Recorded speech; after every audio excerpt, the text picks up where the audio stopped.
प्यारे बच्चों, आज हम हिंदी में पढ़ेंगे पार्ट 2। पार्ट क्या है हमारा? गिलहरी ने सिखाया। चलिए आज हम अपना पार्ट पढ़ते हैं। गिलहरी इसमें क्या कर रही है देखिए। राजकुमार सिद्धार्थ ज्ञान की खोज में तपस्या करने वन में गए। राजकुमार सिद्धार्थ कहाँ गए? तपस्या करने एक वन में गए। तपस्या करते हुए उन्हें बहुत दिन हो गए, परंतु वे ज्ञान नहीं खोज पाए। तपस्या करते करते उन्हें बहुत दिन हो गए, लेकिन वो क्या नहीं कर पाए? ज्ञान खोज नहीं पाए। हार कर उन्होंने लौटने का विचार किया। जब वे तपस्या करते करते थक गए तो फिर उन्होंने क्या सोचा कि मुझे अब वापस लौटना चाहिए। चलते चलते थक कर राजकुमार एक नदी के किनारे बैठ गए। चलते चलते उन्हें क्या हुआ? जब वो थक गए तो एक नदी के किनारे बैठ गए। उन्होंने देखा कि एक गिलहरी बार बार पानी में जाती। उन्होंने क्या देखा? एक गिलहरी आती है और बार बार पानी में जाती है। अपनी पूंछ पानी में डुबाती और बाहर आकर पूंछ झटक कर पानी निकाल देती। अपनी पूंछ को क्या करती है? वो पानी में डुबाती, फिर बाहर आकर पूंछ को झटक देती। वे बहुत देर तक उसे देखते रहे। बहुत देर तक वो क्या करते रहे? उसे नोटिस करते रहे, उसे देखते रहे कि ये क्या कर रही है। फिर उससे पूछा, फिर उन्होंने हार कर उससे पूछा, गिलहरी रानी तुम क्या कर रही हो? उन्होंने पूछा, गिलहरी रानी तुम ये क्या कर रही हो? गिलहरी बोली, ये नदी मेरे बच्चों को बहाकर ले गई है।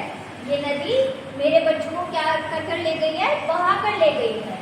मैं इससे बदला लेने के लिए इसका पानी सुखा रही हूँ। मुझे इससे बदला लेना है और मैं इसलिए इसका क्या कर रही हूँ? पानी सुखा रही हूँ। पर इसमें तो बहुत समय लगेगा। राजकुमार सिद्धार्थ बोले, लेकिन इसमें तो बहुत समय लग जाएगा अगर आप ऐसे करेंगी। तुम तो एक बार में बहुत कम पानी निकाल पाती हो। तुम तो एक टाइम में क्या करती हो? बहुत थोड़ा सा पानी निकाल पाती हो। सिद्धार्थ ने कहा, कभी न कभी तो पानी सूख ही जाएगा। गिलहरी ने सिद्धार्थ से क्या बोला? कभी न कभी तो क्या होगा? एक दिन ऐसा आएगा कि इसका पानी सूख जाएगा। मैं तो बस अपना काम कर रही हूँ। मैं तो बस अपना काम कर रही हूँ। ऐसा किसने जवाब दिया? गिलहरी ने जवाब दिया राजकुमार सिद्धार्थ को।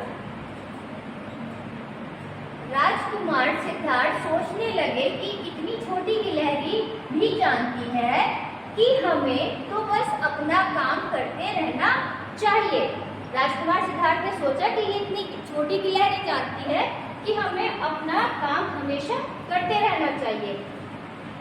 एक मैं हूँ जो हार मानकर काम को बीच में ही छोड़कर लौट रहा हूँ, और एक मैं हूँ जो अपना काम बीच में ही छोड़कर लौट रहा हूँ।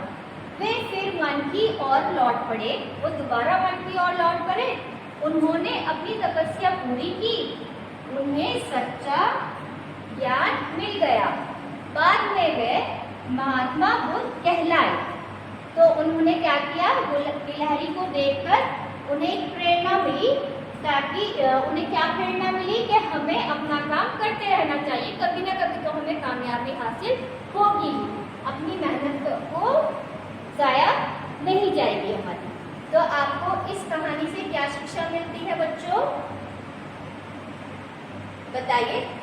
चलिए, हाँ, परिश्रम और लगन से किसी भी कार्य को किया जा सकता है। हमें इस कहानी से क्या शिक्षा मिलती है? परिश्रम और लगन से किसी भी कार्य को हम पूरा कर सकते हैं। धन्यवाद।